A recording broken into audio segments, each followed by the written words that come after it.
प्यारे बच्चों, आज हम मिठाई वाला पाठ का आगे का भाग पढ़ेंगे।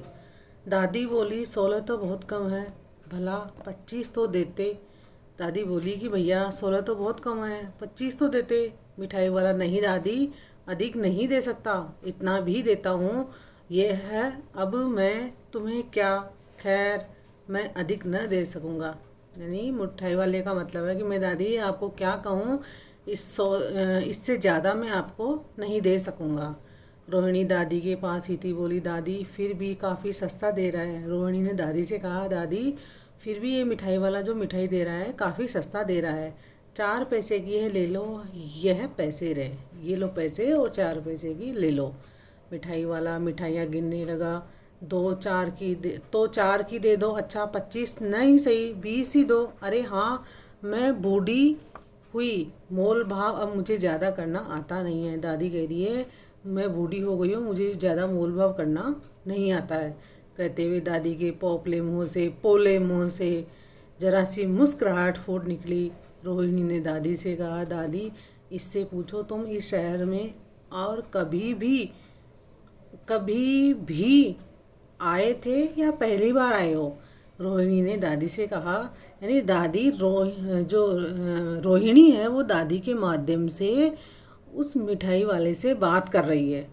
दादी पूछो कि ये पहली बार आए हैं या आज ही आए हैं, या यहाँ के निवासी तो हो नहीं तुम, यानी तुम यहाँ आते रहते हो, क्योंकि तुम यहाँ के निवासी तो नहीं हो। दादी के इस कथन को दोहराने की चेष्टा की ही थी कि मिठाई वाले ने उत्तर दिया।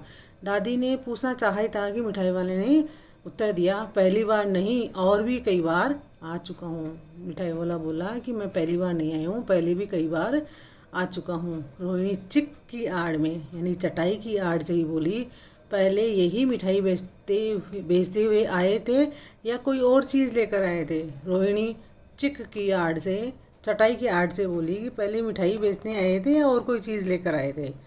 मिठाई वाला हर्ष, संशय और विस्मय आदि भाव में डूबकर बोला इससे पहले मुरली लेकर आया था। मिठाई वाला खुशी से बोला, आश्चर्यचकित होकर बोला कि मैं मिठाई नहीं, पहले भी आया था, पहले खिलौने लेकर आया था।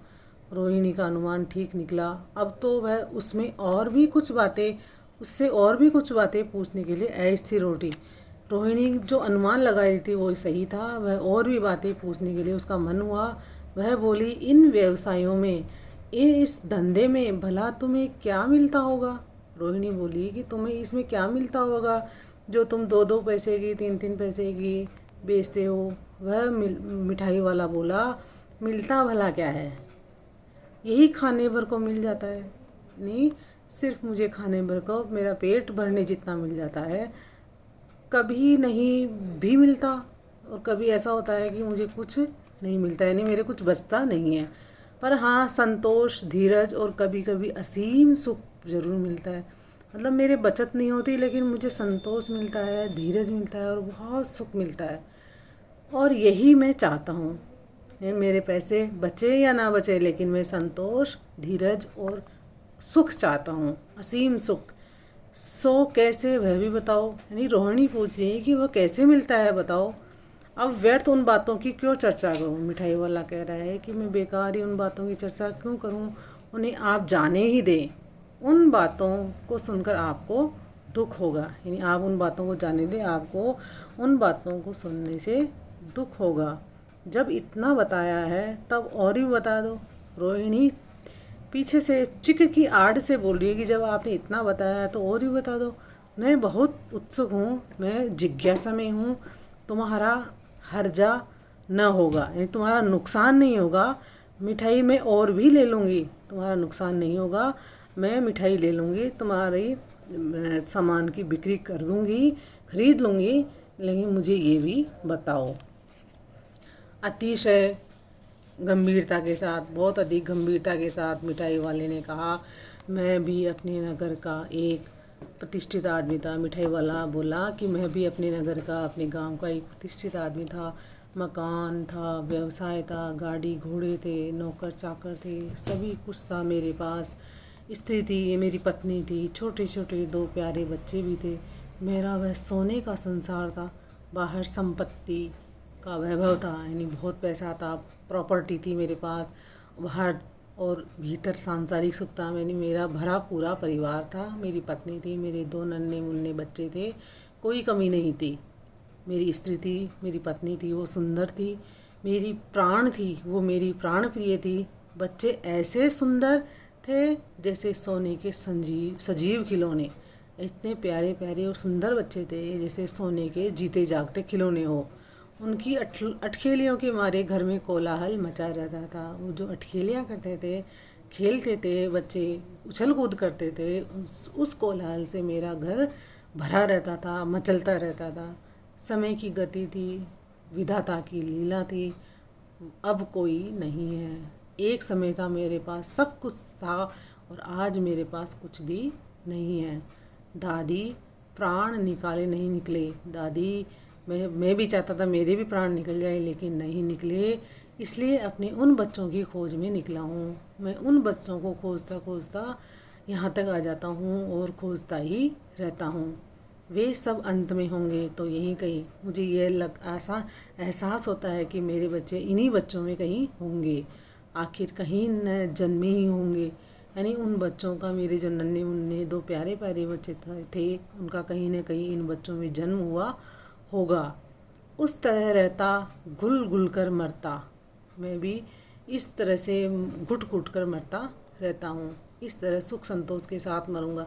यानी घर पर रहता तो मैं घुट घुट कर मरता, और इस तरह से मैं बेचता हूँ, मिठाई बेचता हूँ, कभी खिलौने बेचता हूँ, कभी मुरली बेचता हूँ, तो जो मुझे असीम सुख मिलता है, तो मैं सोचता हूँ मैं मरूंगा तो मैं सुख और संतोष के साथ मरूंगा।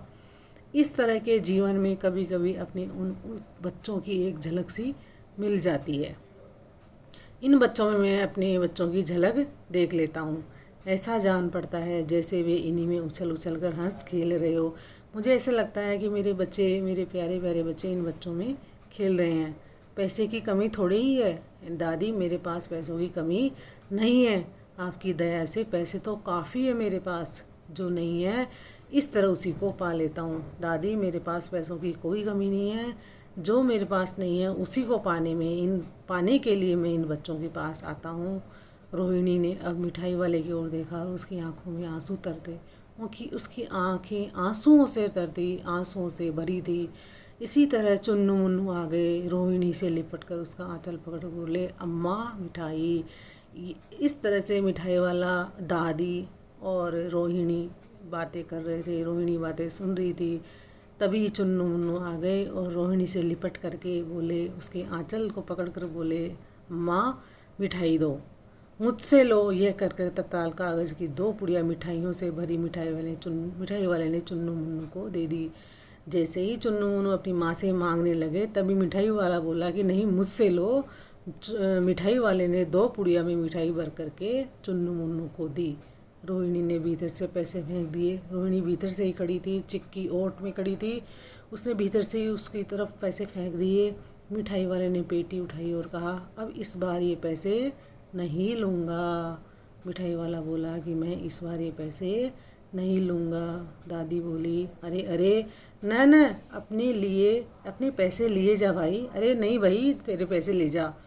तब तक आगे फिर सुनाई पड़ा, ये दादी तो कहती रह गई और मिठाई वाला चला गया, और आगे जाने के बाद वो चला गया, हमें सुनाई पड़ा, दादी को, रोहिणी को सुनाई पड़ा।